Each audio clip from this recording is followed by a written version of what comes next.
non-duality is the end of seeking fulfillment in time, fulfillment in desire and externalities in the story.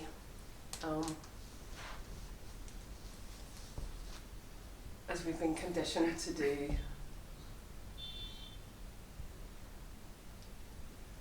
We can reach a post-desire state, I think, in some cases, where we have chased and chased and chased and maybe actually met our desires, and we have a momentary cessation and maybe ended up in a state of apathy, realizing that nothing can assuage the feeling of lack, or maybe being stuck in that. Even hearing about non-duality and being stuck in that, and I think a lot of people who come to the meetings, it seems, the non-duality talks, seems to be this theme. Certainly what I seem to hear is a lot of people who have lost all motivation. They are dissatisfied with desire, with ambition, or searching for status, or whatever else. Just nothing is cutting it, and they hear of non-duality and they end up even more stuck. So very upbeat today.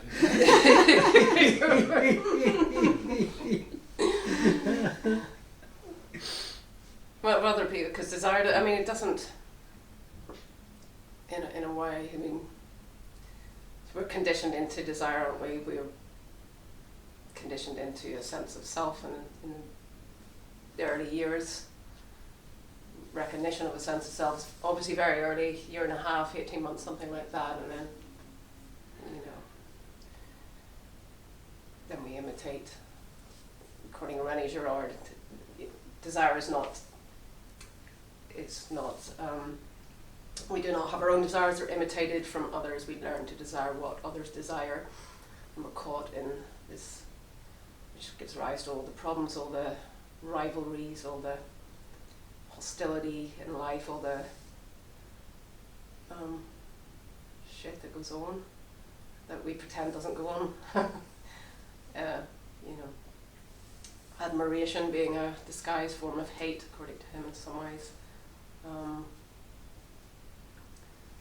But yeah, so the seeing of non-duality is the end of being a central core to the experience. There is just life, and there's no one living life, in a sense. Just so the boundary of human skin, thought, mind, I mean, there's no place for mind. It's non-spatial. If you try to find where mind is, I mean, there is no such thing actually as mind. If you look, there's just thought arising and subsiding, and memories and aspirations all occurring as they arise, which is just in the present, what we understand as present, the specious present, the smallest, which is the smallest amount of time we can be aware of, which is something like a third of a second, apparently. Yeah, so it's just a coming back into being here, coming home, sort of landing, and the peace that comes from not running away from experience anymore, not running away from the emotions or seeking, or there's the collapse of all that into just what is, which is incredibly, it's transformative. I mean, that's characteristic of it. I can't see how it couldn't be. So it's very restful, which isn't to say that shit can't arise and awfulness. That's what we were talking about prior to the talk. So yeah, I mean, that's that's all I wanted to say. I wanted to say at the minute. We done? Yeah.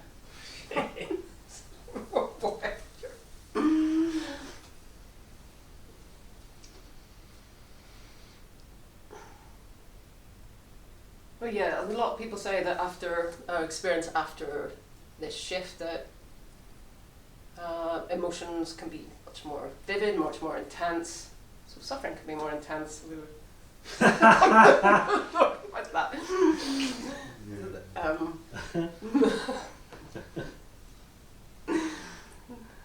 So yeah, the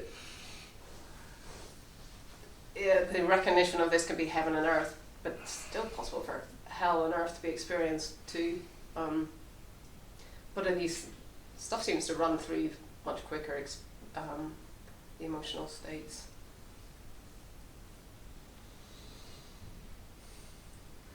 Well, I would say that stuff used to hang around for months, like months. The real heavy shit when there was an owner there. You know, the owner's holding it there, isn't it, if you like. Yeah. And it's all that still, like we said before, you know, it's all that's still going on. If there was an owner there, I suspect that owner would be attempting to commit suicide. But then if there was, I guess it wouldn't be that intense. I don't know, but it's the depth of the pain is just extraordinary.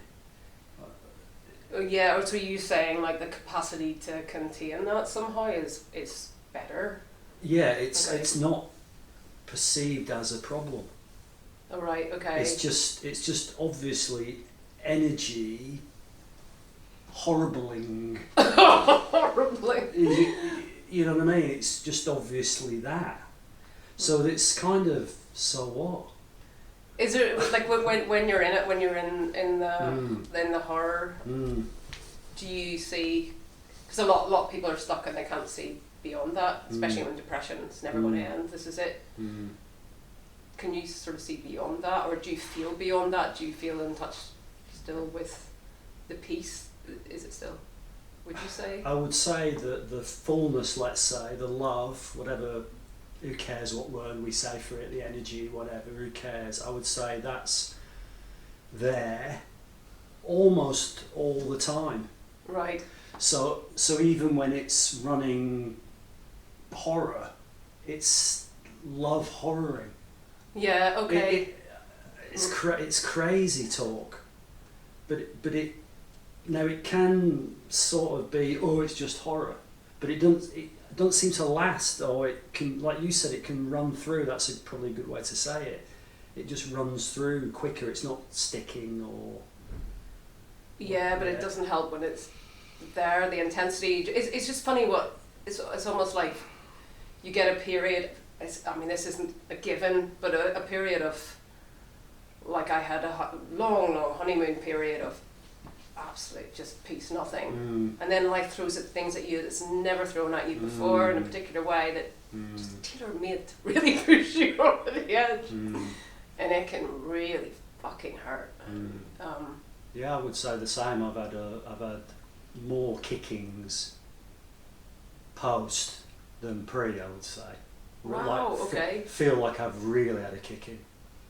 And has something good come out of that? Would you say, or is it not? Or It's just there's just a kind of, so what about it now? okay, all right. There's just a kind of, yeah, that's just like what's happening. Right, okay. That's So you're just not what's looking to happening. understand it or to grow, like No. stories and meaning. And, No. okay.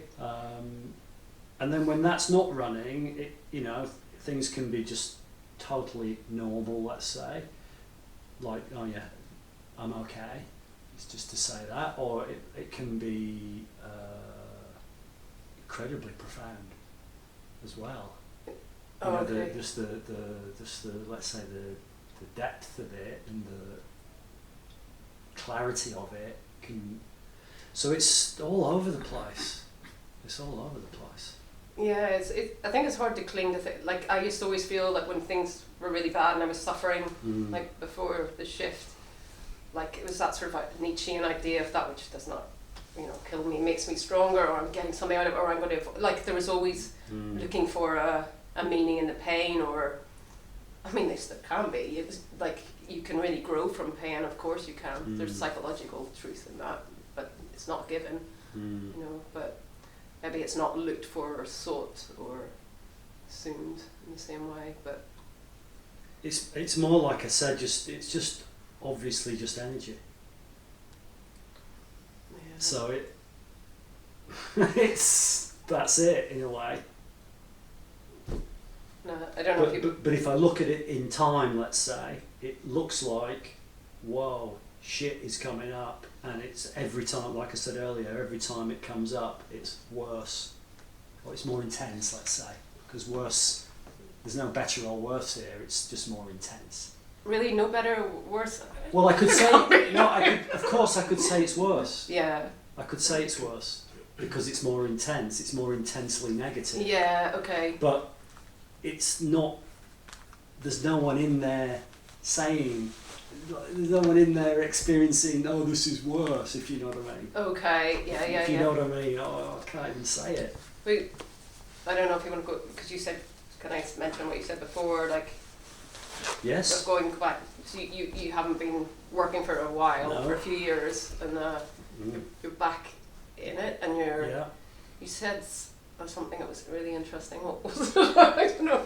You like the slightest sense of I, like Yeah, because what I see is, I just see that the sensitivity's been so, let's say extreme here, that if I look back at the whole narrative, any contact with a strong I, I've just run away.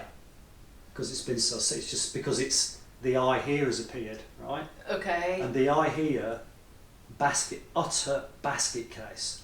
Right? okay, So I've just been a loner. I've just avoided everybody throughout my whole life okay, because of just, I mean, I only know this now looking back, if you like, because of the sensitivity. Now I'm back at work, and the workplace, of course, has got a lot of that going on, hasn't it? yeah, sure, So the CEO of this firm I'm working for, he's really got it going on. okay, So it's like coming up against that energy now is just, wow, it's setting it off in here. okay. So you can feel it like almost constellating. Oh, and you know, like right. in yoga they say the vrittis. Yeah. Okay. Yeah. So it's that basically. In comes the energy from his side, let's say, hits the lake here, let's say, and it's just going. Okay, and the desires to get away from that is just No, it's just going wild, and okay. and it's just like, wow, it's going wild, and there's a few weeks ago, it was that ocean of commotion. It's like Right. infinite ocean of commotion going on, and obviously nothing. Okay, yeah. Obviously nothing. It's just like, wow. Yeah. Right. Just from one little thing from the other side, whatever it was, you know, the way it's Oh, so it's massive sensitivity, isn't it? Yeah, incredibly sensitive, yeah, incredibly. But something's changed in your life that's drawing you back into that situation. What, back at? Well, to go back into the field of work. Well, yeah, we might say I need some money.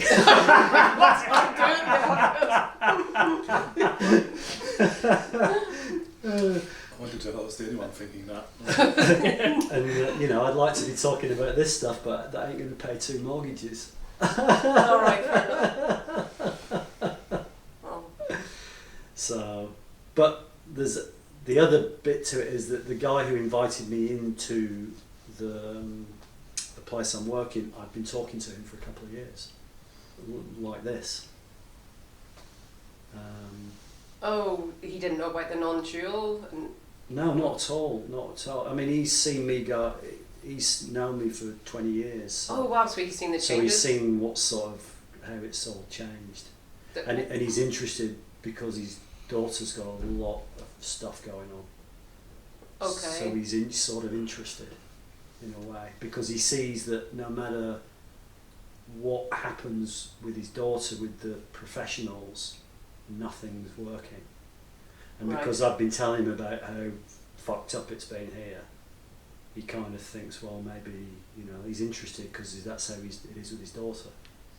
So we've been talking for a while, but like I was saying to you, I also had this feeling that maybe openness can fit in a business. Maybe it can, because a business is impersonal. The business itself is impersonal. I know it's got persons in it, but it's impersonal. So my view sort of is, if you bring impersonalness, openness into a business, you're actually meeting the business exactly where it is. You're not meeting the noise. The noise is going on, but you're just meeting the business.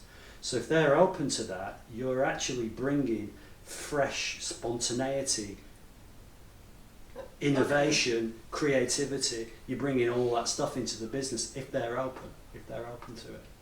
And that's what I'm seeing is happening. When it's not going crazy, I'm seeing some thinking that's coming up is just like, Oh, right, okay. and it's just meeting what they need on their side. It's like, wow, it's cool. Like emergent thought, let's say. It's cool. As in like kind of troubleshooting thought. No, it's basically, I'll be there, whatever, in a meeting, and I might not say a word, I'll just be listening. Or I'll be just seeing some of the emails going back and forth or whatever, and then, a day or 2 days later, oh, here it comes, it's coming. Just la la la la la, talking to my phone, just talk it all into my phone, just as it's coming up, type it up, hand it over, there you go. There's the thoughts. And so it's cool when it's cool, but of course I'm also got all the craziness going on. I don't know about the craziness. So, I expect they're trying to grasp you, they're trying to... that's been going on. That has been. It's funny because after the last visit, the CEO guy. Oh man, it's gonna be fascinating how this goes on. But the CEO guy was exactly that. I want this, and I'm like, you can't have this. I don't have this. You cannot have this. What's coming out? It's unhavable. That'll pass. Because he's putting energy into that. Yeah. He's not getting anything back. No, he's not. And but I might be 2 weeks like that with him, just to get him to shut up. I'm not getting paid for all that effort, but fuck, it takes a lot out of me to be able to make him go away.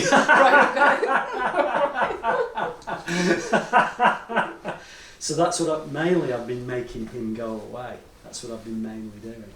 Right, okay. But you're being paid, no? Not for all that though, because that's like pulling the rug out from him. But I think true work is just providing spaciousness. Yeah. So you are doing... Yeah, that's what I'm doing, yeah. But at the minute, because he doesn't recognise that right now, I can't be billing for that yet. No. But a point may come where I can start billing him for that. Because he'll start to see, I feel better when I'm talking with Lee. It's getting lighter talking with Lee, there's more space talking with Lee. Because the guy who invited me in exactly says that to me. So, there's that, anyway. that technique where you're constantly forgiving by some Hawaiian guy. What's his name? Oh no. I've forgotten the name. Oh, what, But he's like a psychologist that went to a mental institute, and he said, I'm just going to be in the office and that's all I'm going to do. And he started sorting out people based on that. He was just reading their case histories, and it was just his presence there, this is the story, which was sort of solving people's problems by not interacting with people directly, at least this is the legend, but just reading their case histories, being in the building. And so when he was feeling the energy, he was just digesting it without, aggravating it or contributing back the... Oh, okay. All right. Leave that. I don't know if I... But that's, I feel like a non-dual person, they're just like a sink for whatever's coming their way. Yeah, maybe that's an exaggerated, I don't know, image of that. I'm with you on that. I often describe what I'm doing as I'm a toilet cleaner, or I'm a toilet. I'm basically a toilet, in fact. Well, you're just absorbing stuff then? Okay. Taking noise away. But nothing sticks to you. So. But it's felt, and But it's nevertheless, felt. Oh God, like it's that. felt. Yeah. Yeah. But Okay. I don't think life can treat you like that the whole time. I think No. you have a period of that, and then it kind of equalises, and you don't have to put up with people doing that kind of stuff all the time. Yeah. Oh, what do you mean? Just telling them to, or be avoiding those kind of people? People that are looking for that attachment, they can only do that for so long, and then they realise you're something different, and they go and try and get it from someone else. It's funny you saying this. Yeah, yesterday, this guy and I were sharing on WhatsApp. It's way easier doing messaging, right? It's way easier. We were sharing on WhatsApp, and at the end of that I was like, wow, we've really moved on here now. He's sort of like, all right, he's sort of acknowledging, right, I can't get anything from you. It sort of happened in messages yesterday. Oh, so sort of an agenda that falls away as well. It's just on his side, Dawn. He's like, I'm running a business. I need people to do things for me. I've got this guy called Lee, who back in the day I was considered subject matter expert in this domain. I was sort of a name in this area we're working in. Right. But I haven't got any of that to offer anymore. So he's maybe thinking, oh, Lee's come in, he's the guy from 15 years ago, and I'm saying, well, I'm not that guy. I'm not giving you that. Right. I'm giving you nothing, basically. Right. I'm giving Okay. you nothing. That's very hard to hear, isn't it, from a CEO who Yeah. thinks people are resources to put on Gantt charts to deliver projects to blah, blah, blah, blah, blah. Right. Well, so was he infuriated initially? No, it's not gone down like that. It's just because I'm not in there full time. I've been sort of skillful enough to see where it's maybe getting a bit. Okay. And just backed off or whatever, or messaged him or whatever, just vanished. Okay, so there's more clarity as well on what's going on in the games, and it's just it getting sort of lined up basically. It's just lining up at the minute maybe. so is it more fun in a way? Some of it has been amazing, yeah. Okay. Amazing. I mean, I've had the last time I went to their office, I had 2 days there. Oh man, I was just in love. Okay. Wow, God, this is amazing. All right. Okay. So Yeah. so it's no big deal in a way, like. No, it's back to that what I said earlier. It's all just what it is, isn't it?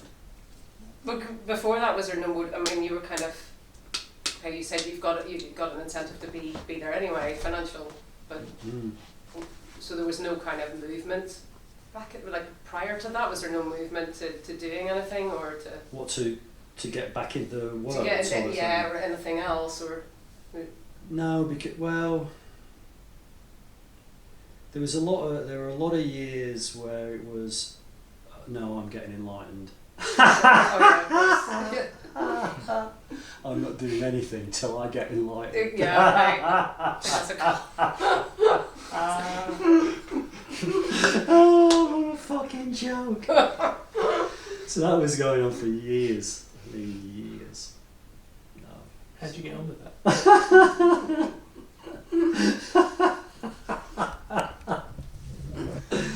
Yeah. I've been meeting up with the guy who invited me in for a long time, and he just invited me in 6 months ago. It's like, phew. Has he seen the changes? So has he said anything to you about the changes in you? Or? We've had some extraordinary chats. Okay. Oh wow, we've had some. Okay, so he can go quite deep. Oh, then. right into it with him, yeah. Right into it. He's stuck in the seeking. No, he's. I mean, for him, this thing we're talking about here is just. He's only getting it through because he knows me. Right. Okay. He's got no interest in it at all. At all. Oh, that's interesting. At all, yeah. It's just. I've known him for 20 years. We've been catching up, having breakfast for 2-3 years, and I've just been talking, and he's been like, and now he's asking, and he's been asking and asking and asking and asking. Ah, okay, but it doesn't have that seeking energy. It's just a curiosity of like, I don't know. I mean, I can see with him the restlessness.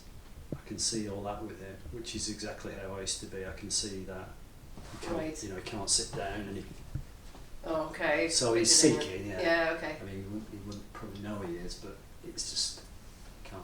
It's just everything's like so all that's going on. Yeah, it's fascinating. You know.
I'm trying to think of something to say. My brain's gone.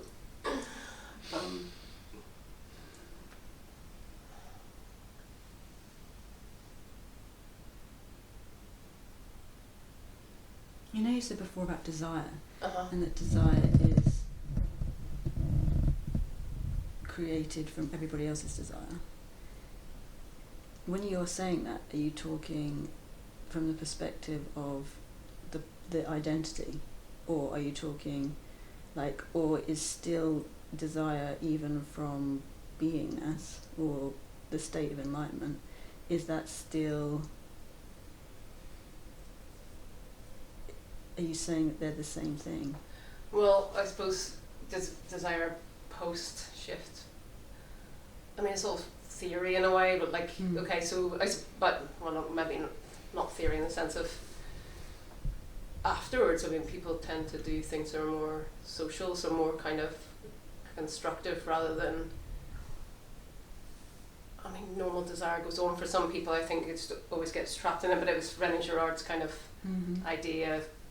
Well, it can be seen like with children, they'll fight over a toy or something, and the toy becomes valuable just because one kid has it. It's not to do with that, and and if you're with somebody and everybody fancies them, then the object becomes more desirable. It's like, yeah, and advertising works on that principle and stuff. But it's just,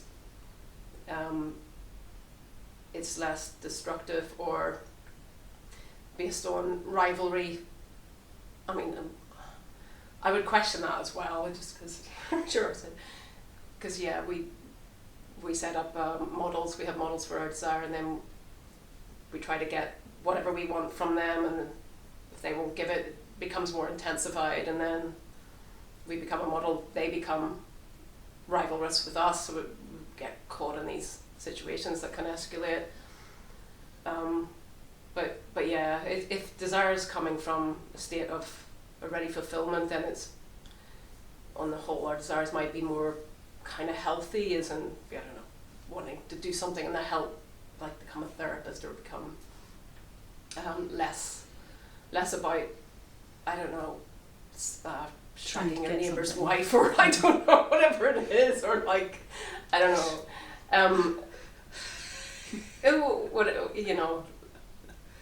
because that's a kind of, because he was doing it through novels and stuff like Proust, and like it is just this endless, like getting caught in all these rivalries and sex and intrigue, and how suddenly there's peace there and there's nothing that can add to you, so you're not looking for, well, prestige, status becomes kind of, because we're all the same, or we're all the same thing. We're all part of this. So there is no, in a sense, status is kind of bullshit. Then there's a freedom from that. Not to say that somebody wouldn't want some status, but it's not like your identity is dependent on it.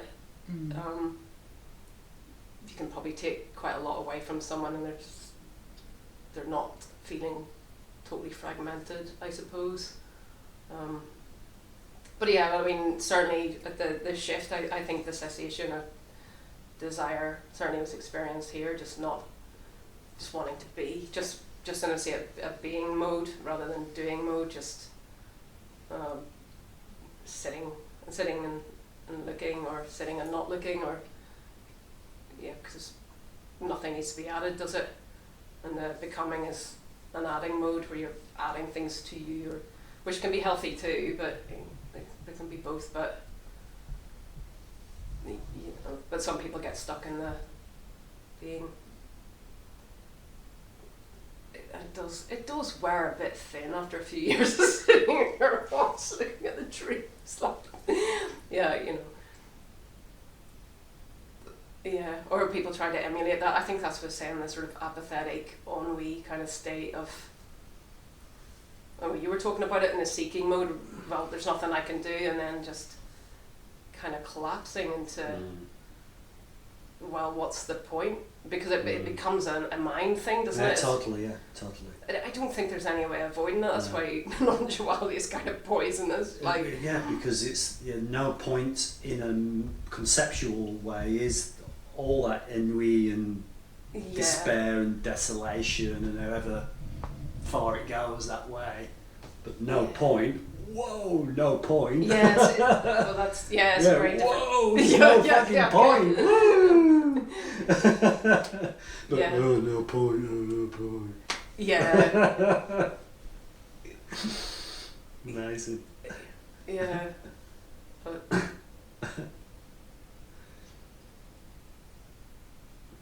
But afterwards, I think people can get stuck too. Like, maybe that's what happened to U.G. Krishnamurti in a way. Like I think for 6 years when he was homeless, he was just sort of wandering. That just kind of, well, I don't know. Maybe he was lucky because someone took him under his wing, didn't they? That woman, I've forgotten her name, who looked after him for the rest of his life. I know him and I've listened to it. I don't know the tale though. But it just seemed like that sort of, I don't know. He was out on the streets for a while then. Yeah, just learning off things like number plates, numbers and phone numbers and shit like that. I don't know. Wow. Right. I don't know. I think that's him. But yeah, maybe that energy to kind of move forward doesn't come in for everyone. Like, or it can. I've seen it where it lands, and I mean, I think you've done that as well, where like you just move towards something. Like, I didn't really decide to become a therapist. I just kind of signed up on the course and then got roped into it more and more. Let you spend more money and you get sucked into, you know, like it's not sort of driven in the same way as, like, you know, it just kind of, it's more mysterious in a way, I think. I had this experience recently where it went on for about 3 months. It's kind of like leading up to Christmas, but it was kind of like where there was suddenly this gap between my thoughts. Like, it felt like I was detached from my thoughts and I could just totally see through them for the first time. And it was just like watching the mind say all these ridiculous things, and I could just laugh at it and see it as like totally separate in a way from who I was. And then it was like everything in my life just suddenly just changed, like the thing that I'd wanted to do since a kid, that was just like, I'm not doing that anymore. And then I just started becoming like, getting more involved in becoming like a Kundalini facilitator. Oh, okay. All within like the space of about 3 months, I just decided, right, I'm renting this studio, I'm doing it here. And it was just all just like, and it all felt like, rather than me making decisions and going, should I do this, should I not do this?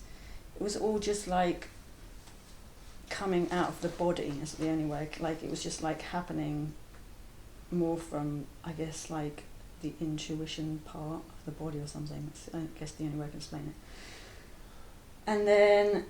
And it felt great. It was like, this is great. And I was trying to explain it to people. And then I just had this moment, like when I was at the park and I was just staring at the trees. And the trees, you know, like that presence that you normally, like, that you're kind of aware of, but this time it was just like really obvious.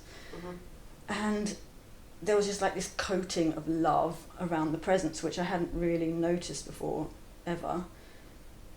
And it was just like so much love, but then it was also like my heart saw that I was the love. And I don't know, this all happened like a few months ago, but I don't really feel any of those things now, so I'm like, I don't know what all of that was about. So, yeah, but then it kind of, what you were saying about desire was kind of like, it didn't feel like any of the choices I was making was coming out of this desire in the way that it had before. Yeah. Okay. Like this strong, like, I have to do this and I have to achieve this and I have to do that. It was just like, it was like this effortless movement that was just happening. Is it like, so, I mean, did you have any idea, like, any desire prior to that, like, to be a Kundalini? No. Wow, No. okay. No, and well, I had this weird, like maybe 6 months before, I was like, oh, maybe I'll try that, you know. But then it was just like, I'm doing it. Like, there was just no, you know, I kind of went from like, to like, full on just doing it, which I've never really done before, to be honest with you, like, so that quickly. Oh, well, that's awesome. Yeah. But does it feel like it's back to being constricted, or is it just... Just feels normal, like back to what I, you know, like, it kind of, I don't know, maybe spending Christmas with my family. I don't know, it's just like around, just like, yeah. January came round and it was just like, I don't know, that was, it felt like it had all just been a kind of like, maybe more of a deepening into something, but then it didn't last, so I don't know if it was just like a big long glimpse or a deepening, or I don't know. Oh, okay, Do you but know what I mean? Like, yeah, but I Does- don't feel the same now. okay, do you feel upset about that, or like, is it... Well, it was really good, I have to say, you know, like, you know, not feeling like your thoughts were really, like, usually you feel like you're wearing your thoughts, right? And then this time it was just like, it's just not even mine, like, and I found them really interesting as well, like what it was saying. But, okay. But I didn't really get caught up in it as much. But I don't know if I'm annoyed or anything, I don't know what to feel about it. It's kind of, yeah, maybe there is a sense that I'm just like, I want to get back to that again, but I don't really know what that was, so I don't know. What's it like being a Kundalini facilitator? Like, I mean... Well, just, it's very, like, I like the spontaneity of it because everybody comes in. It's like Kundalini activation rather than yoga. So everybody just lies down on the floor and it's like an intuitive thing. You put your hands on people and the energy moves in them.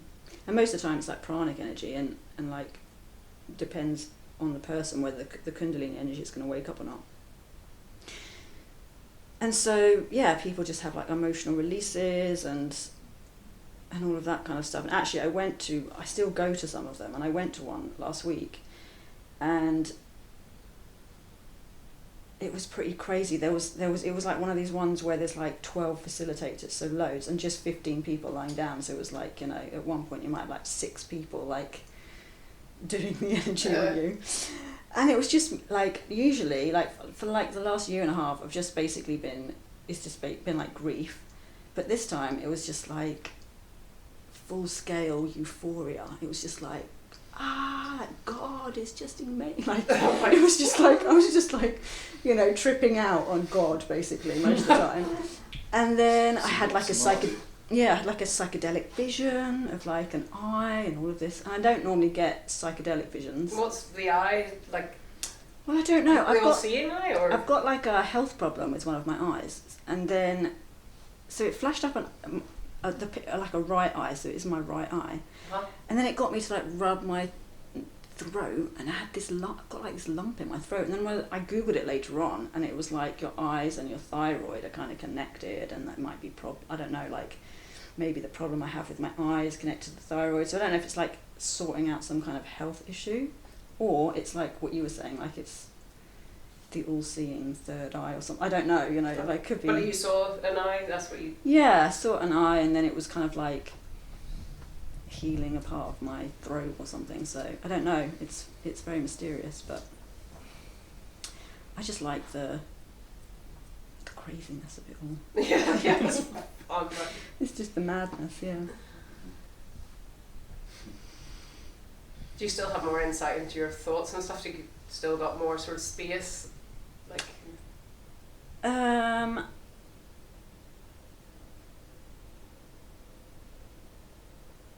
don't know. I mean, I feel like before I got into Kundalini activation, I had a really bad inner critic in my head that was Right. just like, you're shit and awful all the time. And ever since I started doing Kundalini activation, all of that just went and just kind of, so it kind of did make the mind more quiet, I suppose, you know, less kind of negative. has it killed the critic, do you think? Don't know if it's killed it, but Oh, but it's still sort of damped down, it's not quite yeah, it's not so bad. Yeah, I don't know. I was thinking that the other day. I was thinking, I don't know actually if it's totally gone, because I just haven't noticed it for ages. So I'm like, either it has totally gone, or I just haven't noticed it. Either way. That's cool. And what you were going to do is totally gone? Yeah, I was gonna be like, well, I was put out an album, and I was doing music, and I was doing all of that, and it was like it was like one of my childhood dreams, you know. Like, whoa, so it's big. so it was like massive, and there's loads of grief around that, like the loss of the dream of that. Like that was like my whole entire life up until this age, just like that's what I'm doing. So it's like, yeah, there's a lot of like loss of things. So you've let go of being a musician? Yeah, like within, like, and it's like, no, like I don't even care either. Like I've gone from like I have to do this to like I don't even care about why. I can't even, like, I don't even know. I said this to someone the other day, I can't even find the person who wanted to do that. Whoa. Yeah, like It might come back, the yeah, music, but it sounds like it'll be a much more healthy relationship. version of it, yeah. Has stuff come back for you?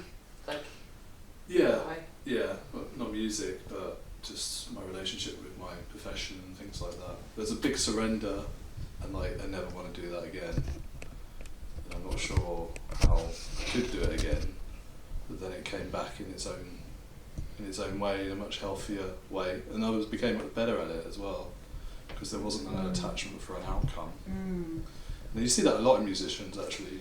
I feel like I was really hanging on to that one, and I don't really know why, like, but I really wanted it, and it was the only thing I wanted in my life. So it's like, you know, when you hear a lot of non-dual people, they're like, well, I got, you know, that they did a lot of things in order to realise none of it was right. Well, it was just like, I just needed that one thing to fail, just that one, because it was all I wanted. Yeah. Do you know what I mean? And then it just failed, and it was just like, oh, now what? But it's that attachment which was starving the life from it, you know? Yeah, yeah. Because you were you were fixated on Exactly. a material It was thing. slowly dying. And music isn't meant to be a material thing. So you were basically saying, I don't want it, I don't want it, I don't want it. The kind of grief, is that you kind of post-grief now, or? There's still, I do self-activations now with Kundalini, and the other day I could feel into the body about how much stuck energy is in it, in like sadness basically. And there's just so much, like there's so much still there. It's just like, it's unbelievable. I just think I've just been basically crying for a year and a half, Wow. and it's like, how is there still all of this there? It's just like so much for me, like so much sadness. But I think like I grew up kind of like, my parents were very, you can't really cry, and I was a very emotional person, like very sensitive person. So I just feel like that's maybe contributed to like why there's just so much repressed Oh yeah. sadness there, because I just think it's like really historic. You know what I mean? Well, Yeah, it's 42 years of not crying that much. Although, you know, crying quite a lot, but not as much as I should have done, maybe. yeah, I think I cried a lot of the shift to music and stuff. But I don't cry so much now. I find it. I still go back to like, I don't really cry very much at all. But yeah, for a while it was the relief of it, just letting yourself uninhibitedly flooding tears.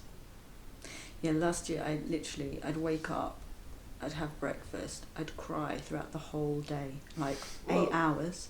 I'd get up and I'd do it again, and I did that for like 7 days straight, and then I had a break, and then another 7 days straight. But it was just like so much. It's just, I don't think I've ever cried like that before, where it's just, Wow, yeah. I mean, it's crazy. it could be clearing something, I isn't it? know, yeah. Uh-huh. Definitely. Did it feel good? When you're in it, it doesn't feel good. But then when you're kind of like, there's a relief afterwards, after you've done a big session, crying, you're like, and then until you feel it kind of build up again, and then. Was there an awareness of what you were crying about at the time, or the body was just crying? In the beginning, it was just crying, but then, it was happened in a Kundalini thing where I had a vision of like someone who died when I was younger. So I was only 17 when they died, but they were they were one of the most important people probably in my childhood. Probably the only person I really truly felt loved by. And so they died, and so I saw this image of her kind of flying out of a window, and I was just like, what the hell is this about?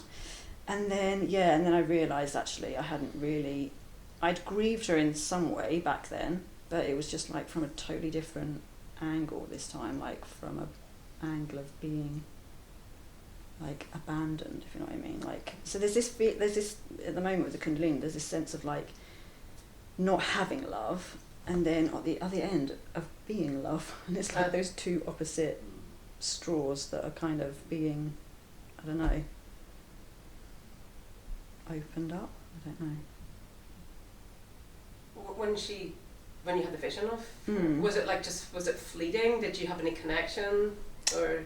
It was fleeting, but it was really felt, and that's so when that's kind of like when the grief really took a deeper, like it went deeper. If you know what I mean. Okay.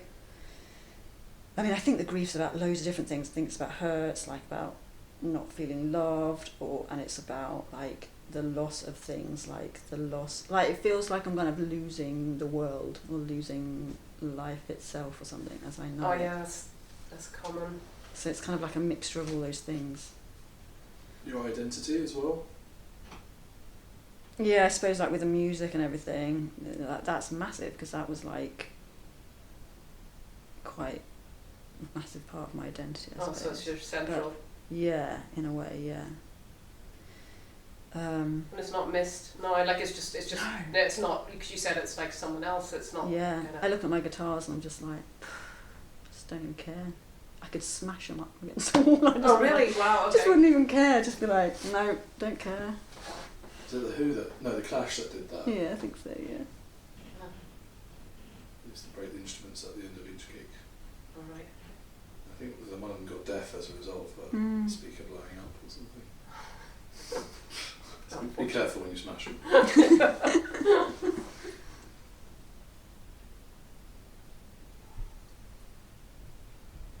And the Kundalini facilitator, it's not an identity really, is it? No, that's the other thing. Like, I don't feel like I'm creating this person who wants to go and help other people, you know. Oh yeah, that's Do what you know what I mean? Yeah. It's like, it's more just like, it just feels like a really fun activity in a way, like, and a spontaneous one. And what I like about it is, it's like with music as well, it was very like, got to rehearse the songs over and over and over again, and there's this repetitiveness within music.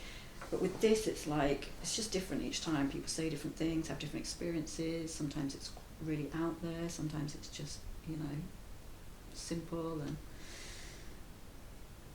And when I do it, it feels like I'm just in the flow state all the time, if that makes sense. So it's kind of, I don't know. It's just very enjoyable. That sounds awesome. Yeah. So what's happened since we last saw I know, you? like, honestly, my life is just kind of like, it's like gone from, I don't know, it's just, Left over. yeah, really gone crazy. Well, it's someone else's life, isn't it? It's Yeah. just sounds like it's all gone. Well, the past and all the everything hinges on that. Have your relationships changed at all, or? Yeah.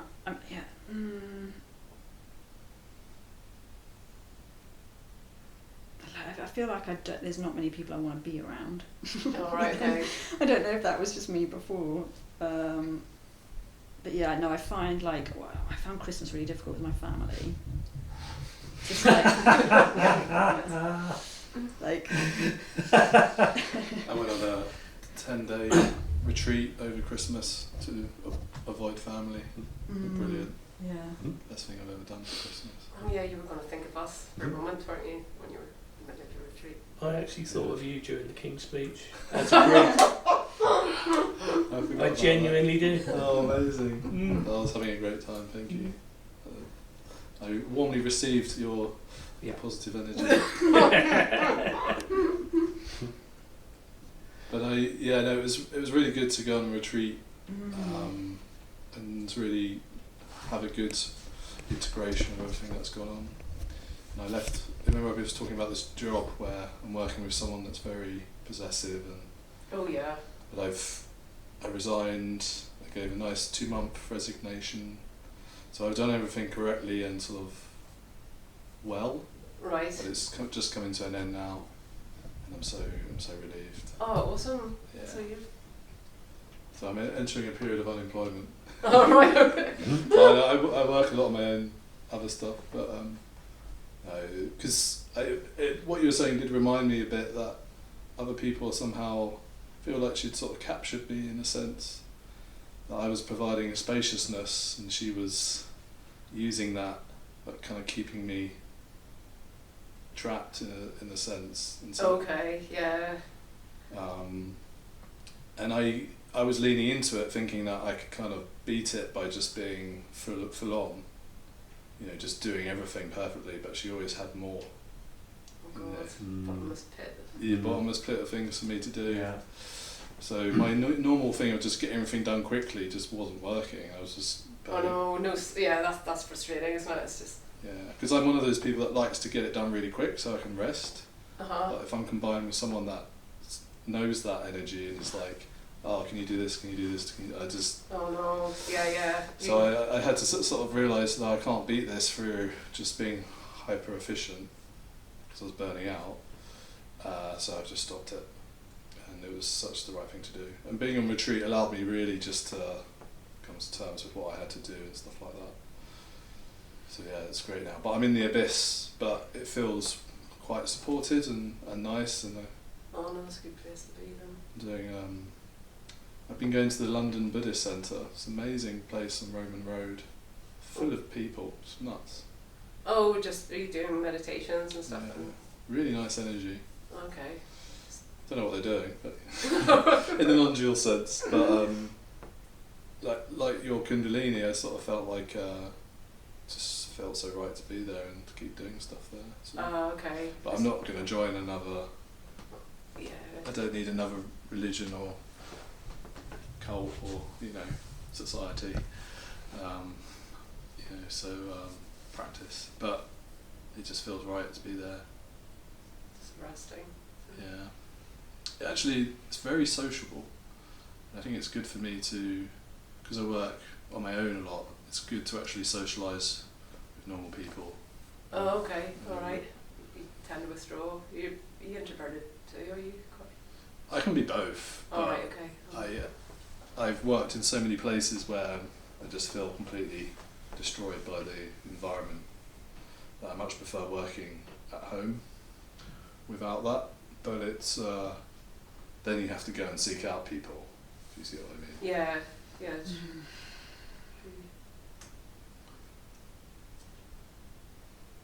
is very quiet. Any transformation? I'm sorry to put the spotlight.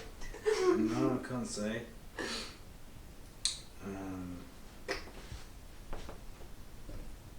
You came back that again? Yeah, I wanted to come back. Yeah. Alright, you're still doing the online thing, you said.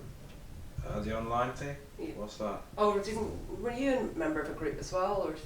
No, I get your email. Right. Yeah, I get your email, so I knew it was today. Yeah, because that was the first time you talked, wasn't it? Yeah, it was. Yeah. Yeah. I haven't watched the video that went up on YouTube. Do you not want to watch no, I it? didn't want to watch it back, to be honest with you. Alright, this is.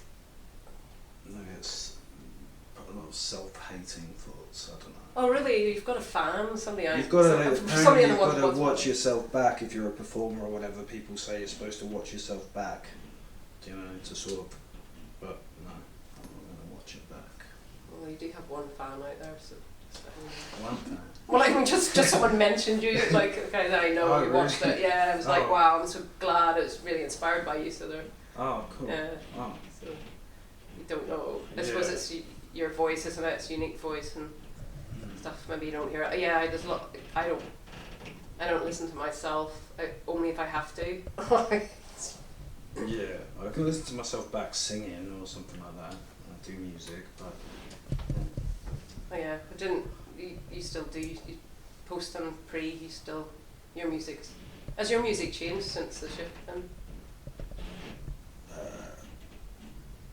no, yeah. Well, I got more confident at it. Yeah. Okay.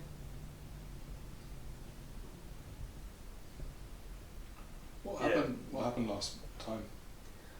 Oh, what? Oh, just with George coming. I mean, that's the first time he's spoken about being his shift and stuff. Oh, You'll have to watch it back. I thought. Yeah. What did you think? What? Well, you mentioned performance. I wonder if you. Oh no, there's no performance. No. No, it's not like. But I got the same thing. That's what you were talking about. Improv class. It was like a rap, You get your guitar, you got the guitar out and some kind of rap battle. Non-duality.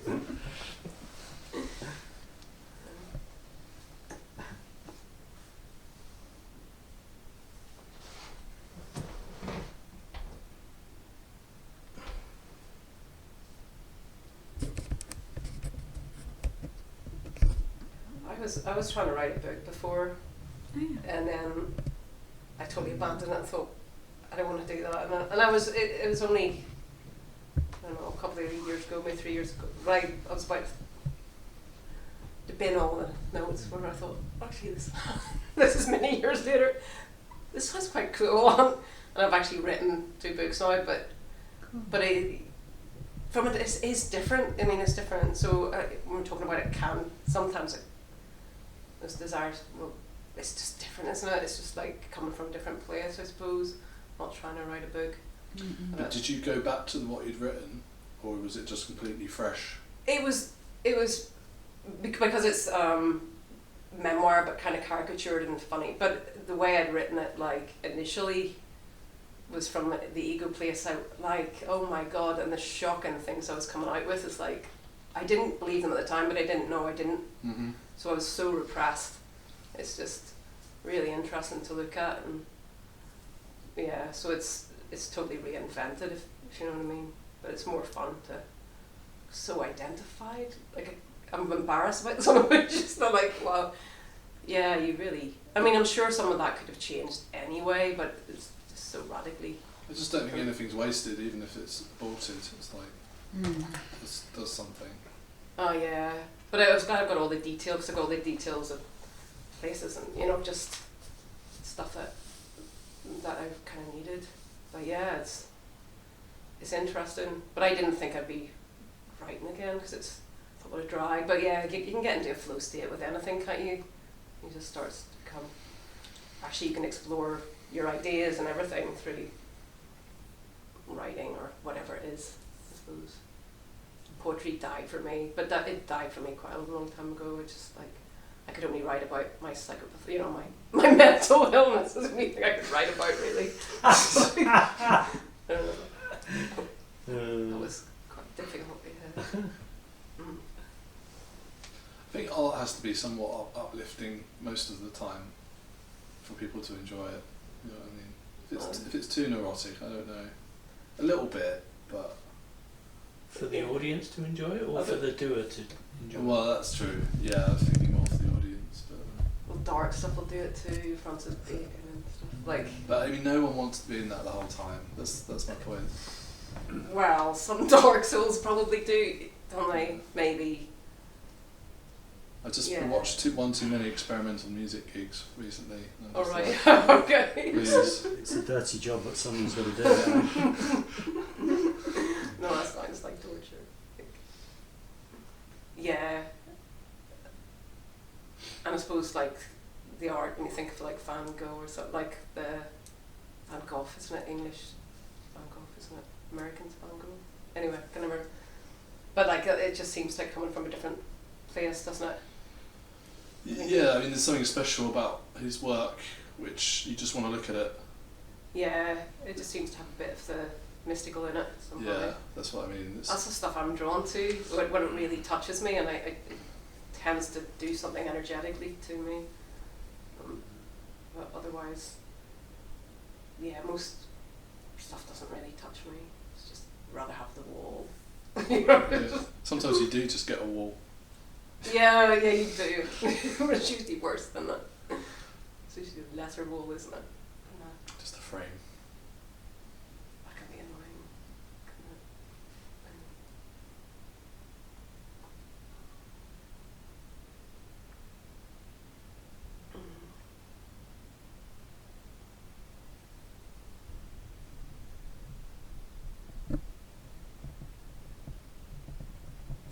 So would that turn you away from like films and stuff that are just bleak? Do you? I like that stuff in small doses. When I was younger, I used to enjoy it a lot more. I think of Okay. like Seven and Fight Club. Oh yeah. But these days, I'm just like, give me a Studio Ghibli film, or although they can be kind of dark in doses, or some kind of. I watch a lot of films, but I only enjoy the ones that are kind of a bit cheesy these days. Alright, okay. It's weird. I have less time for the kind of artsy kind of, like I saw Substance recently, Right.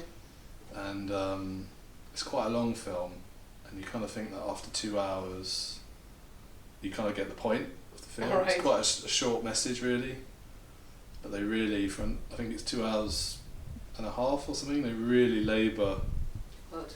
the point of the film. It's just like, leave me alone. I want to stop, but I have to finish the film. But then I try and tell people that I really enjoy Avatar, and they just laugh at me. I'm just like, but it's nice, you know, it's nice. It's nice. 3D as well. Yeah, Specs on. exactly. A spectacle, you know.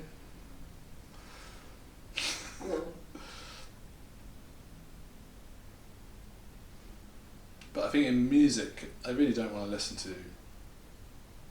I think most music's about love, isn't it? And I mean, in the truest sense, like, and I think that's why you want to listen to it. Sometimes you go for a bit of Radiohead,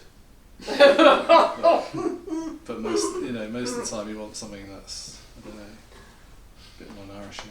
So is that what you listen to? Or you? Well, I listen to all kinds of stuff really. Alright, okay. Yeah, I like electronic music. I like a lot.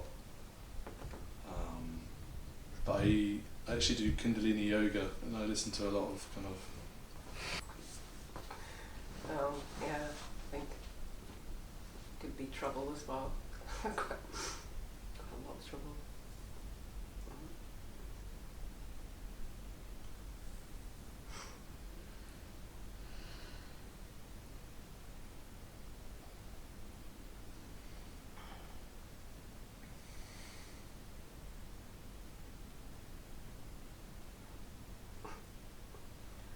I was interested in what you said before, Lee, about the... Because you had some of the hellish experiences as well when you were waking up, weren't you? Yeah, I mean, a couple of years ago, I would say hell was seen. Could you describe that? It's just interesting because I never really hear anyone talk about that. I don't know how to. It's impossible to get into this because of Okay. just how beyond the whole thing was Okay. in a way. But Well, it's interspersed with the non-dual and the love and just yes, the, right. yeah, Or part just- of that was it part? just so wild. It's beyond even attempting. I mean, I can't attempt to even describe it, but it was obviously hell. Okay. It Would was you- just But obvious. was it just a sensation, or was there something going on? You know, I mean, I don't know what can you say that were you in Grays in Essex? Or? you could. No, I was at a yoga centre in the States, and I got there, arrived there, and I've been there many times, and it's probably the 9th time I've been there, something like that. A guy called Michael Singer, I don't know if you know him. The Untethered Soul is his sort of big book. Oh right. Okay. Sounds familiar. So anyway, I got there, and I just been talking about being given hell to see. This is quite fascinating. Ah, interesting. I arrived there and I was talking about I'd been given hell to see, right? Right. And then at the end of the evening, he just walked up to me, just walked past me and went like this. Just Right. right. And I'm like, ooh. He touched you. Yeah, he came to me and just went like this on my stomach, and then just walked past me, right? Right. And it was like, oh, it was a bit like that, right? Okay. So a premonition. On It's like, yeah, almost oh, fuck. fuck. Okay. Yeah. Right. The following day was just like, just wow. Okay. It was Beautiful. like that. Okay. Yeah. And then maybe 2 or 3 days after that, all I can say is it got completely wiped clean. Right. The whole thing just got completely wiped clean. Right. So it was just, I mean, I can't even go there. Okay. And then that negativity sort of came back Right. at infinite scale. So that's what I say is hell. I could say it's Okay. the wrath of God. I could say it that way, Right. or whatever. I can't even say it though. That's the thing. But it was just like that black stain was infinite, infinite, Okay. and I mean infinitely profound as well as being space, time, and Was it like painful, or was it just like just utter depression? utter terror, utter Terror. Okay. utter All right. terror, Okay. Can utter. identify with that. utter, yeah. I Was don't it- know was I don't know how long that was going on. I don't know how long. I mean, I was just like I was out in the field walking barefoot. I had what they call the things that the things that come off the trees that open up. They're quite sharp. Cones. Oh, Cones. Pine cones. Cones, yeah, pine cone. I was holding them in my hands like this just to try and ground yourself. just get something Right. to just. Oh, that's an I was- image. oh man, Right. it was just wiry. Did- And it was like that, and then and it was just polarizing like that. Oh, so and- flipping. oh my god, it was just mental. Did it affect your? Was there any of the Oh. visual field affected? Were you I seeing, know. you know, the way like the tree looked beautiful? Was there a hellish equivalent of that? I guess so. Yeah, I guess so. I don't know how to say it though. Oh, This is- yeah, it's okay. So, just whoa. Can I go back to the beginning and just ask why were you talking about being given hell to see? Because I'd already sort of seen that. Let's say when this thing was born, I'd already sort of seen it had been born into terror. This. This thing here, yeah. Uh-huh. I'd already sort of seen it had been born into terror. I'd already seen that, and some words came out many years ago, I don't know, 8 or 9 years ago, just about, I don't know, whatever, just the depth of the negativity, let's say, the negative charge here. You know, my mum tells me that I cried for the first 4 years, like I was screaming for the first 4 years of my life. Oh. You know, so that's what we're talking about, and Was there any kind of scientific explanation at the time for why that was happening? For why you cried for the first 4 years of your life? I don't think it was ever even explored. Okay. I don't think it was ever explored. It's just like, yeah, I don't know. Yeah, so the other thing I saw when all that was going on out there was that the seeking, like the energy seeking, I just got a sort of sense of how long that's been going on for. And I mean, I'm talking like, oh my God, forever. Right, okay. Forever. So that charge in here is from that's been going on for fuck knows how long. I mean, Is that what also adding to the hell, you mean? it's part of the black stain, let's say, Okay. the black mark, let's say, just from that, from, you know, I could say billions of years, and maybe it'd be right, you know. Okay, yeah. In a timeline. Right, okay. Oh, it's just wild. I was scared for months after that, months. And is it gone? Do you feel like that's gone? It's like being... That intensity of fear can still come up. Okay. So still from... So not, whatever... Not like that, it's not been back to that. Right. Okay, fair enough. It's not been back to that. Is it the sense of loss of self that causes that? What makes it so terrifying? It's just energy, it's just the intensity of that energy. It's black. And just, you know, just gotta get out of here. No one talks about hell on earth, do they? I mean, apart from the Bible and stuff like... You know, you could say it like it's an infinitesimal black mark in the appearance. It's nothing. Right. It's nothing. Right. It is nothing. But when it's there, it's everything. Okay. Right? But it's nothing. And that's what it was. It was like, whatever. And it's a bit like I'm saying earlier with the ocean of commotion, it's the same. It's like, there's nothing there. But, How did it affect you months afterwards? You said... It just took months and months just to Right. settle, to settle. So it was an uneasiness of like, maybe this will Just- return, or I guess so, yeah. or maybe you're just... Well, you know, I mean, a load of writings came out Oh, did they? whilst all that was going. I'll share them with you if you want. I've made them into a little thing. Oh, right, I'm okay. happy to share them with you if you want to have a look. Okay, Some cool stuff in there. all right. Yeah, and I've stuffed it all into ChatGPT, so I've got some really cool images with it. All right, whoa. I'll share it. All right, okay. I think there's some really cool stuff in there. There's quite a lot of non-duality in there. There's a lot of stuff about you know, the sickness of the person and how sick the person has been. There's a lot of stuff about.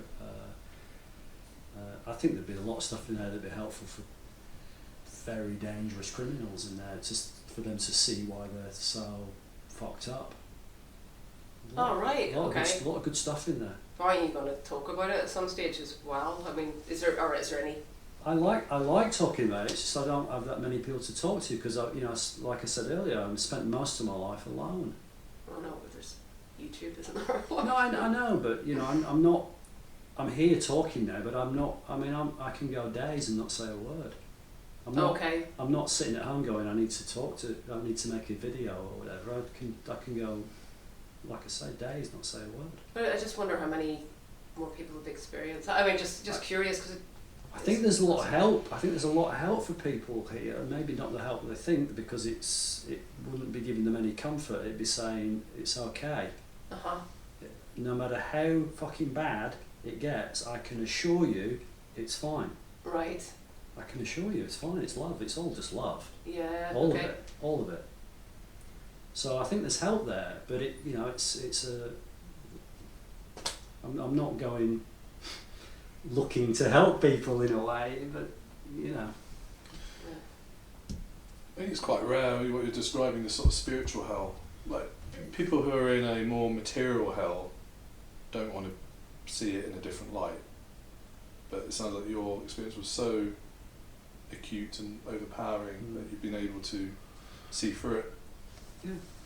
So I think people just don't like talking about negative experiences. Like, well, there's the NDE hells, but they're hell in hell rather than hell on earth. I think that's heaven on earth. I mean, I've experienced hell and heaven. It's places. I've had intense burning. You've had that as well, haven't you? Like, well, I've had fire. When I first went to hell, there was fire. Very beautiful and very terrifying. But you were actually feeling, I mean, Kundalini, that's a... in the heart, just like intense kind of anguish, like feels like it's burning almost. Oh, right, okay. And mood, you'd always say that was just burning off the personality or something. Right. Was that like just sporadic or...? It was generally around retreats and things like that, yeah. Not always on the retreat, but when I was doing lots of them. But anguish, kind of... Yeah, without any content? Or? Yeah. But for me, that's just like shame growing up and things like that coming out. Okay. Why? Because it seems to have gone or diminished or... I have different stuff now. Anger comes up now, which is being repressed. Oh, okay. I've kind of keep my family away now, and that's allowed me to release it. Okay. I check on them, but I mean, I'm no longer in the hierarchy like I was, where I wasn't allowed to complain or have my own thoughts or whatever. Alright, there's no more of that then. Yeah, and just a comfortable distance away from the Ponzi scheme of the family.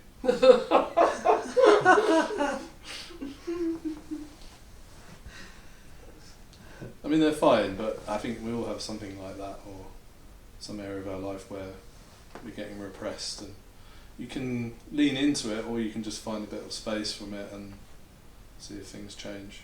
Oh yeah, it's good when that kind of energy comes back to you, doesn't it? And you're seeing it a bit clearer. It's very freeing. When it comes out and you're like, it does not feeding back in any way, it's just being released. I think that's really nice. Because if you're with these people, if there is that relationship, then it just comes back in a different form from the other people. Oh yeah, of course. It goes on, interminable, isn't it? Well, they couldn't repress me. I was a truth teller child, so I always come out with things. I used to come out with things I'm not at the door. Yeah, I was always really well behaved, but too well behaved. Oh right. I used to be the spy, record things. Behind the dinner table and run away. Terrible. Like what? Well, like if there was an argument, because sometimes my reality was denied. Yeah. So I would make sure I had a bit of evidence. And get out books from the library and I'll not say because my parents are still alive. I'd just be like, this passage. Okay. All that kind of stuff. Yeah. did that at work once. I recorded a meeting where people were sort of admitting their crimes, and then Blackmailed them. No. I was in the process of leaving, and I went to the ethics committee with what they'd said and wrote a 30-page report and did all that kind of stuff. You're okay. This dictaphone that I used is currently in a safe in Switzerland. True story. And was it Nuts. But that was the start of my awakening, was finding my truth and being like, this is true, what's happening here, and I'm standing by that rather than folding to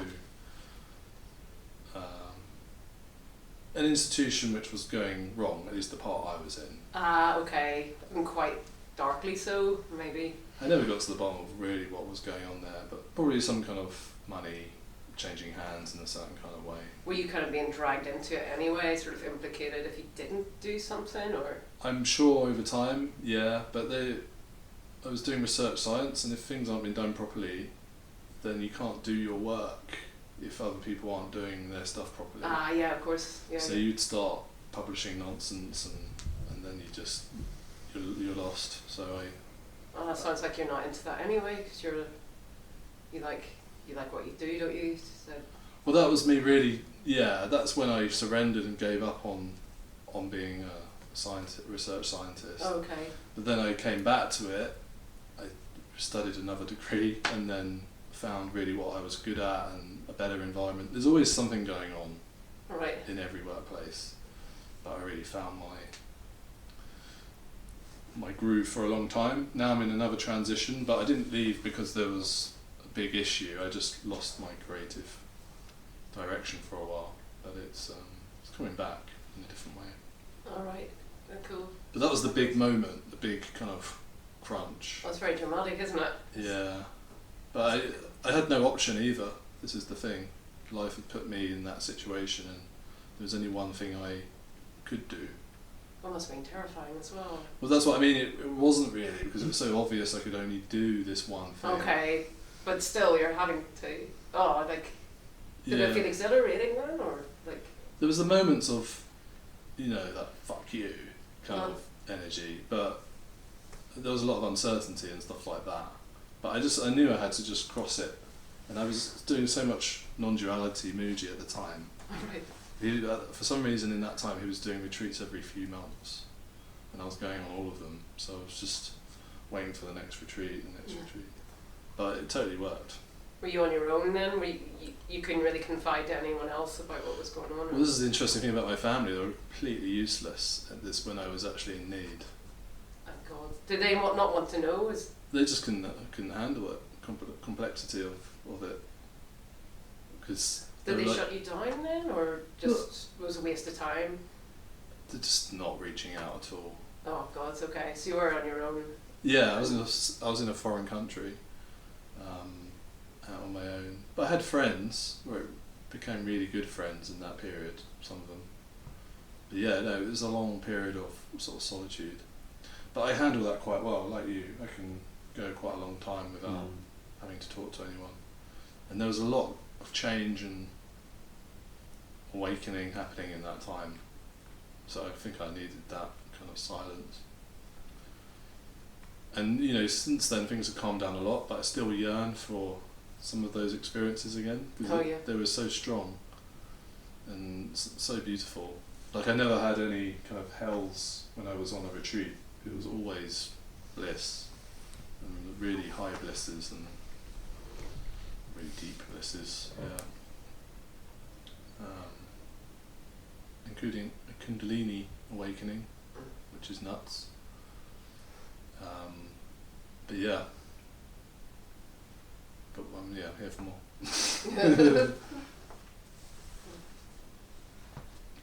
I mean, some people just go bang, but I've been, more than 10 years of periods of faster change and drier periods, but it's not, I always come back to this energy.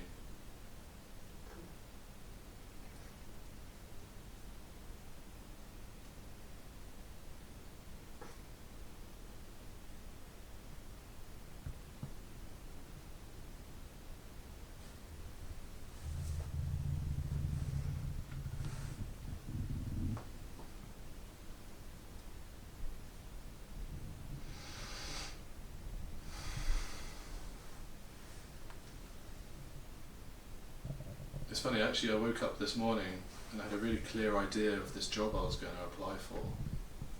Right. But as the day's gone on, I've kind of realised I don't want to apply for it. All right. Okay. It's funny, you kind of try and reach back for a bit of security, but really I think I have to just go and allow myself to just be as I am. But you need it for some reason.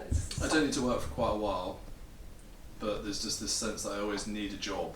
You know, I need to. Of course, just have it. Need that security, but I think that's a fear I've inherited from my mum. Certainly, that you have to be working. You know, Okay. just for the security. You know. It's nice to be engaged as well. I mean, I've had years of not being at work. It is nice to just to be having. Well, I have work. Something going on. It just doesn't pay at the moment, but I want to give it a chance to kind of flower, rather than joining another university or something like that where the pay's rubbish and you have to work really hard, and you get kind of stuck because you can't buy a house or things like that. But I'm always making things or designing projects and things like that, but I never let myself Explore all of it. do it for myself. It always ends up being for some other person who's just making up their need. You know, everyone's just making up their needs in a sense. But I suppose it's organically finished. Well, it had to finish what you were doing anyway, really, didn't it? And sort of with last job, so it's natural, isn't it? Maybe. I think I've always been drawn to people needing me to be in a certain way and do things for them, and I think my higher self or whatever is working for myself, still providing services, but I'm be my own boss, and it will yield money, you know, once I allow it to actually develop. But if I get scared and just join someone else's thing, You're back in. That's kind of what I've done. I've just gone. I'm not going back into that game. yeah, There's been almost like you're not being allowed to go back into that game, and it's been like I've just been watching the bank balance evaporate, and just like so what, and then now I'm back in. I'm not in that. I'm not allowing, or it's not being allowed for somebody to close around it. So it's basically no. This is coming in, doing what it's doing. But it sounds quite brave if you were out of it because you didn't want to be in it, but you're not. It sounds like you don't want to be an entrepreneur. You're happy to go back in, knowing that you'd sort of changed enough that you're not. Yeah, I mean it's funny the role. If you wanted to give it a title, my mate calls it the honesty officer, right? So the way I try to explain that is to say that I'm reaching for the least untruthful perspective on any given situation, whilst still being helpful to doing business and not making it personal. Mm-hmm. So that's sort of saying, you know, I'm not just turning up going, there's no one here and nothing happening. No. Because that's not particularly helpful to doing business, right? But I am pulling the rug away, for sure. I can see that's happening. I'm pulling the rug away. I'm bringing everybody here when that's going on, and it's uncompromising. It's not being pulled into their narrative. So that's what I was saying earlier about this thing with the CEO. I can see how that's playing out and how I'm not getting drawn into the project plan, if you like, or whatever. So do you feel like the company can work from that level of truth? I don't know. We'll find out.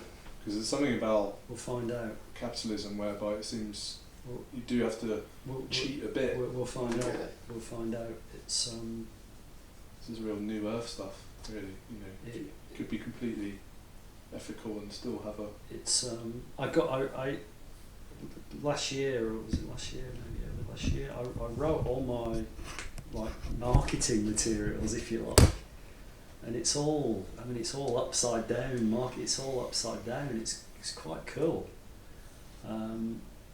So it's all come out. I mean, it's all come out like the idea for how I'm being in the business. But you're quite right. It's one thing sat there on your own in the house, this coming out. It's another thing when you're then meeting it. Like, whoa. And when it's, when you're meeting it open, it's easy. Were you saying like we kind of more cut off before, just like going through the motions? Were you not really in feeling so much as Prior to the shift? Like, were you just kind of tougher, more immune? And I was just boozing. Boozing, And drugs and just completely screwed up. Okay. I mean, my whole life was, when am I going to get to the pub? When am I going to get to something that's going to give me any relief from, without knowing that, of course. Yeah, of course. I used to, when I was a smoker, I'd be sat at my desk. I'd go for a cigarette, be back at my desk, like, right, how long can I sit here before I go for my next cigarette? 5 minutes? It's like that. Just to get out, just to not be where I was. Yeah. Just the unbearableness of being me. So that was all it was. It was just attempts to escape. And because I was getting paid a lot of money back then, I'd be flying all over the world, first class sometimes, I'm going to go and eat at a 3 Michelin star restaurant in New York this weekend. All that shit, just trying to get away from me. Yeah, okay. I moved to Australia.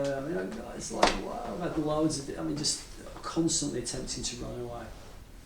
But, booze and drugs just non-stop. Are you completely dry now? Or Have been for 8 years, 9 years. Congratulations. Something like that, yeah.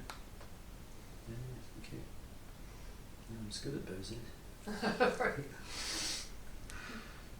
Yeah, I'd have. I remember like waking up on the footpath in central London at like 6 in the morning, just covered in red wine. Wow, so you Stuff really? like that. Just blacked out. I used to black out all the time, and no recollection of any of the evening at all. I had people telling me, "Fuck me, what was going on with you last night?" Oh, right, because a lot of people black out and then manage to make it home, but you didn't. You sometimes wound up. Sometimes we make it home. No, we're just like, give me more. Who's got any drugs? Give me more.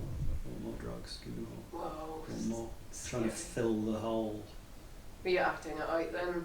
Mm. Just doing It's things. just that, just like I said earlier, just that. What do you make of all that time now? Like looking back on it, It's amazing.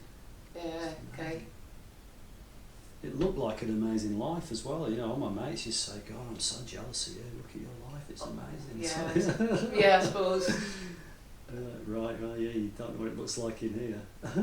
Neither did I at the time. Alright, you fell for it as well then. Well, no, because I didn't know how bad it was.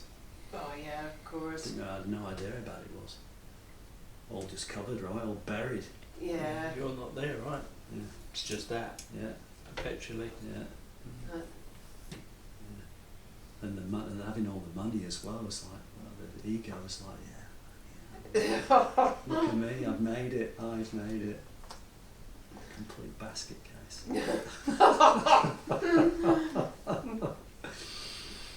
Were you a trader or something like that? No, it's you basically working with data to value properties. But the when I was in that at the time, it was a brand new technology, and it went crazy. Became a big thing. And I'm back in that now. I'm back in that world now. That's what's fascinating. Mm.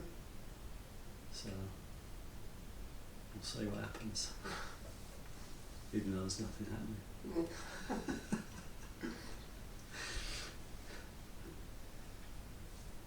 Crazy.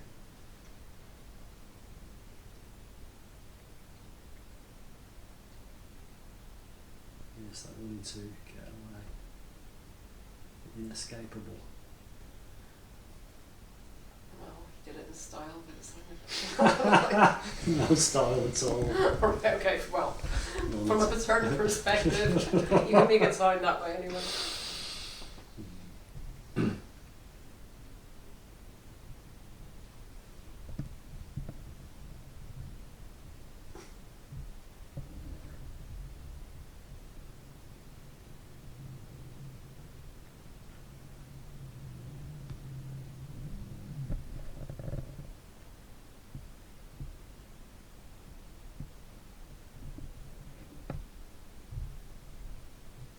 The work thing's the same thing as you sort of saying with the family. It's the same thing. You need a bit of distance.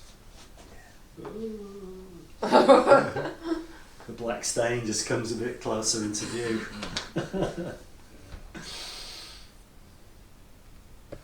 Yeah, it's funny. I think it's great to have a bit of distance because then you realise how mad it actually was. Oh, what, the family? Yeah, the dynamic. Do you fall, or did you fall back into the role that you were assigned? Or is that stopped now? Like you, Well, yeah, no, it has stopped. I mean, when I was younger, I tried to distance myself, but then I kind of came back because you go through a lot of grief. I don't know if you've ever been estranged to a certain. I'm not Like fully that, estranged. yeah. I talk to my parents all the time, right? but there's a real grief that comes out. At least there was. Oh for me. yeah, there is. You get that. It's weird. It's like a very physiological. Well, I don't know. Maybe it's me just painting the experience. For me, it really felt like unexpected kind of payment was due, Right.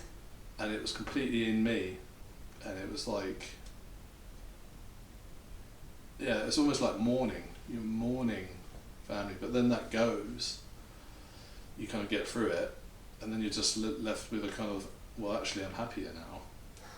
So I don't really want to go back in where I was. There is no going back now. I think my family are now coming to terms with that. They can speak to me, but there isn't that same old dynamic anymore. That's sort of been healed, and we're now in new territory. But my parents are in their 80s, and my brothers are very independent. No one actually needs me, but then never did really need me. Right. Well, they were farming me in a sense, Yeah. But But where do they live then? Are they over here and? yeah. My parents live in Southend. Oh right. Okay. So it's not. My brothers live sort of London and elsewhere. Yeah. It's easier when they're in a different country. Yeah, well, at the moment, I'd quite like to go and live in New Zealand or something, but not sure the universe will support that desire. Oh yeah, nice over there. Yes.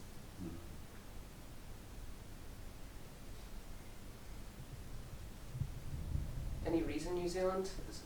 I just feel like nuclear bombs aren't really aimed at. Kiwis. They're one of the few Western countries that have a decent kind of birth rate and stuff like that, so they're going to be quite stable for a long time, whereas a lot of Europe's going to drop off a cliff and all that sort of stuff. But yeah, this is just Inevitable. no, it's just the story, isn't it? I'm sure I'll be fine. Yeah, well, the story might be better for her. Yeah. Gorgeous country, New Zealand. I've never been. Oh, it's I've gorgeous. seen Lord of the Rings. Right. Yeah, And I've never been. beautiful place. I'd love to go. Oh, you lived in Australia? I lived in Australia for 7 years, so I've been Wow. over to New Zealand a few times. Yeah. Right. Did you miss Australia, or, I mean, was it amazing? I mean, it's beautiful, beautiful country. But I was all the shit was all the Yeah, you got all all the that. depression and all the crap was all still going on when I was living there. Mhm.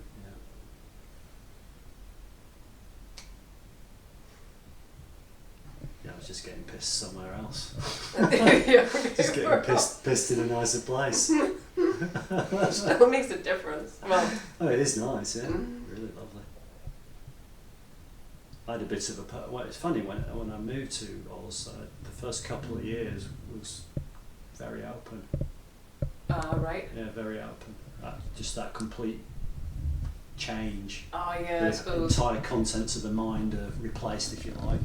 Yeah, I can imagine. If you that, like. So just that, I was very open for the first couple of years, and then I'll hello darkness, my old friend. Didn't take too long before 2 years he was back. Yeah. Right, but you had a. There was a lot of contemplation. I'd say that was the first time I was really seriously thinking about killing myself in Australia. At what point? Maybe about 4 or 5 years in, maybe. So everything had come back and. And everything fell to pieces. Like I lost my job and all that stuff. Again, first time. That was the first time it happened. I'm used to it now. I'm very comfortable with losing jobs and not having money these days. But that was the first time. What stopped you? Do you know? What not? Yeah, that you didn't. Or was it just I don't- somehow it didn't I happen? don't know. I mean, it was like, you know, Lee's gonna make it, and that was the narrative, right? Lee's gonna make it, and you know, I went all the way at university. I've got a PhD. I mean, I've gone all the way, and then I went to Australia, thinking I'd made it, and it's like, God, this is shit. Work-wise, you know, Yeah. this is shit. This is not how it should be. So the whole career thing fell to bits, and everything was just like, wow, this is not how it's supposed to be at all. You know, it's funny. I was living in a flat, absolute waterfront flat, just looking out over Sydney Harbour. Oh wow. But just, you know, I want to be dead. Yeah. I want to be dead.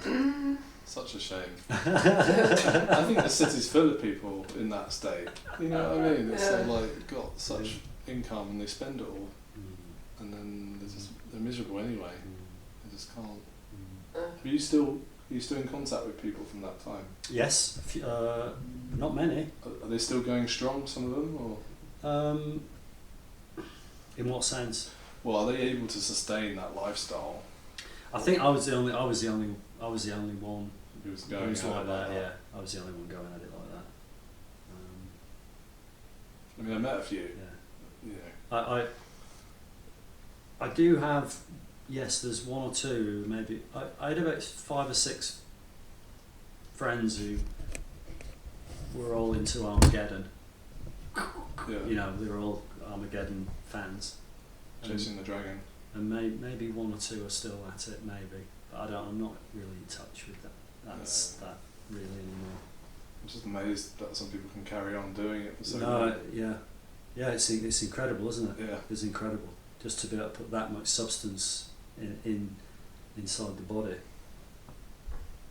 Yeah, and then just get up and Start again. and just do it all over again. Yeah, Go again.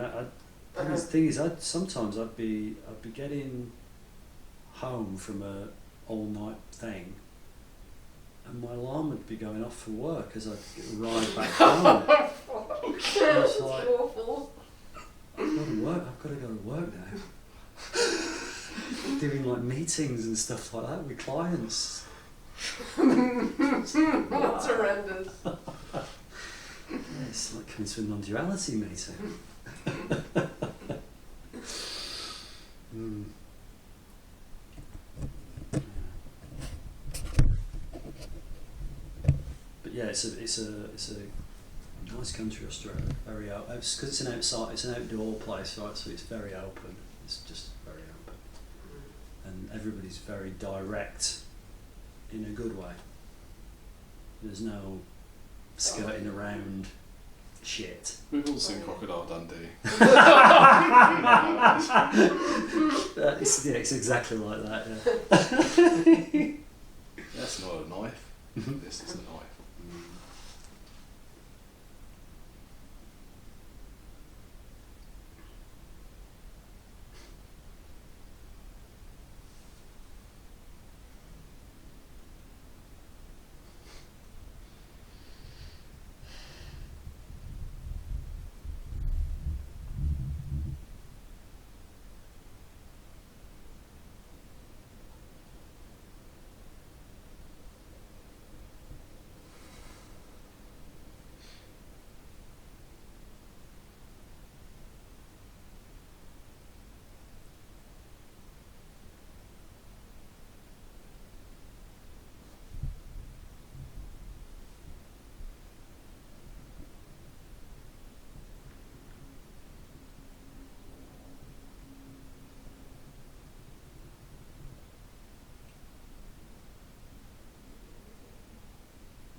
I'm counting the seconds.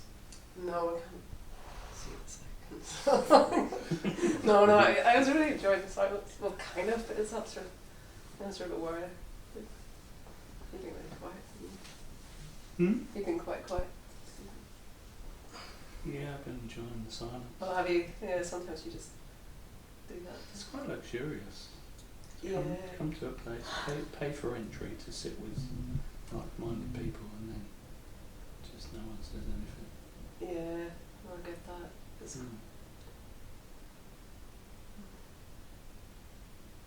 Amongst all the nourishing conversation, it's equally nourishing. yeah.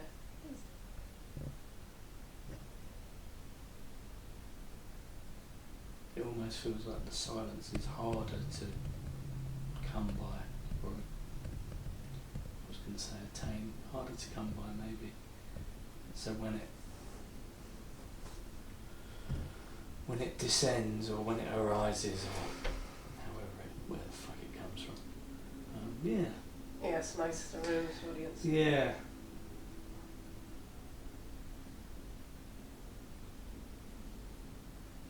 There you are.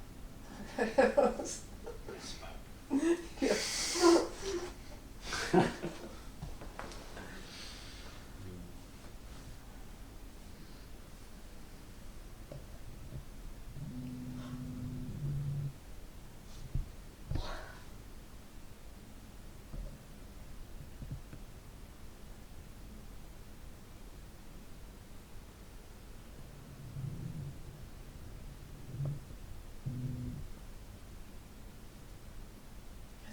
It's funny that hell stuff. I just never heard anyone else say that. I'm curious about that. Yeah, I really enjoyed that. Thank you. You've never had a hell experience then?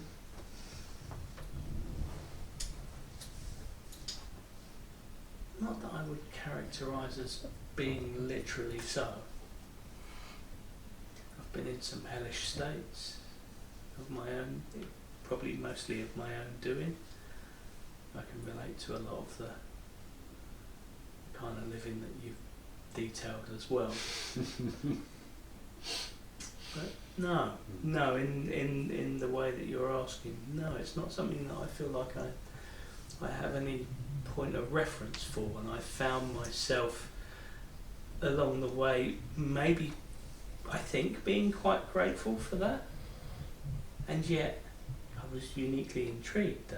There's a part of me that was like, oh, hang on, there's a an experience or an existence that I haven't yet touched. Maybe I'm not done.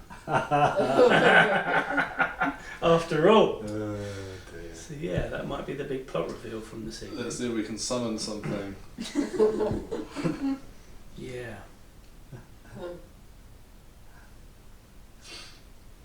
What do you think hell and heaven realms are like? Are they just a projection of the mind, or are they real, or what do you think? I think they've got their own reality. I think like Tim Freak goes into that, believing that this sort of psyche continues after death. Like somehow, I mean, the life is everlasting as well, it just continues. So that makes sense to me. It could, I mean, I don't know, nobody knows, do they? But, so if, what you could have said is if like everything else is shut down, the body's shut down, you dream at night. So if the whole body's dead, then it's super vivid, whatever the psyche is doing in a way. So it could be hell, fear states, terror states giving rise to that. Or it could be, there are many dimensions. I hope it's not luck, because it feels like my experience of hell seemed very much like it's another dimension, just like very biblical, even though it's an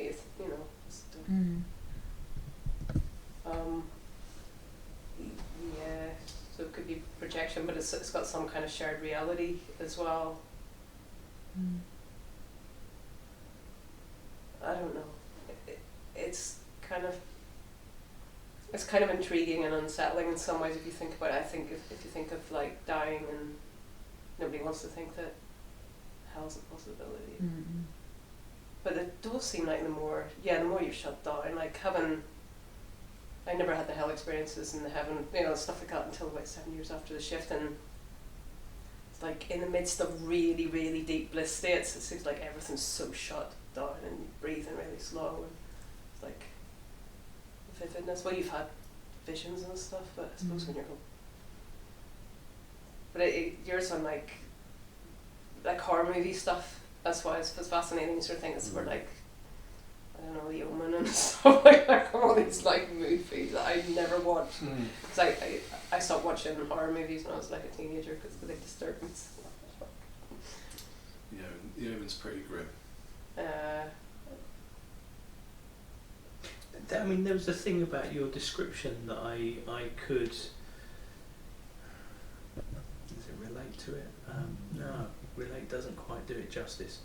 But it kind of made sense experientially to me on a way that didn't need explanation. And actually, I think that's what I enjoyed, your description of that thing where you said no matter how bad it gets, it's actually all right. Oh yeah. You know. No, it's amazing, isn't it? Yeah. Really is. Something in that makes intuitive sense, and it's not conceptual either. No, it's incredible. It's incredible. Yeah. It's really incredible. No matter what. Yeah. It's fine. Yeah. And I think that's what I enjoyed. Yeah. That's the enjoyable bit of it. Yeah. And I guess I get a picture of the yin yang symbol, right? Of the darkness with the white dot in it, and the white dot with the black dot in it, which is what I kind of got a picture that you were referring to, that speck that when it's just the dot, but when it's there actually, it's all black. Yeah. Cool, man.